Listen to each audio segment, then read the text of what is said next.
ప్రార్థన చేసుకుందాం. మహోన్నతుడా, సర్వ సృష్టికర్త, సర్వాధికారి, మీ పరిశుద్ధమైన నామముకు స్తోత్రములు. ఈ ఉదయకాల సమయంలో ప్రార్థనలో ఏకీభవిస్తున్న ప్రతి ఒక్కరిని మీ చేతులకు అప్పచెప్పుచున్నాను తండ్రి. కృతజ్ఞతలు.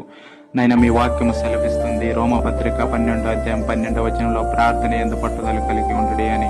అవును నా తండ్రి, ఎవరైతే ప్రార్థన అంటే భయము భక్తి లేకుండా జీవిస్తున్నారో, ఎవరైతే మీ యొక్క ప్రార్థనని తిరస్కరిస్తున్నారో, వారి హృదయాల్ని కదిలించండి, వారి హృదయాల్ని మార్చినైనా మీ యందు భయము భక్తి కలిగి ప్రతి నిత్యమునైనా మీ ప్రార్థనలో బ్రతుకులాగిన ఆశీర్వదించమని కోరుకుంటున్నాను. స్తోత్రములు.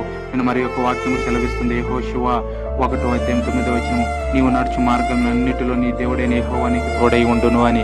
అవును నా తండ్రి, ఎవరైతే కష్టాల్లో ఇబ్బందుల్లోనైనా ఉన్నారో, ఎవరైతే బాధల్లో ఉన్నారో వారందరికీ నైనా మీరు తోడుగా ఉండండి. వారి యొక్క బాధలు, ఇబ్బందులు, కష్టాల నుంచి వారిని విడిపించి రక్షించి కాపాడమని, ఈ దినమంతానైనా వాళ్ళని సంతోషపరచమని కోరుకుంటూ యేసు పరిశుద్ధమైన నామములో అడిగి వేడుకుంటున్నాను తండ్రి.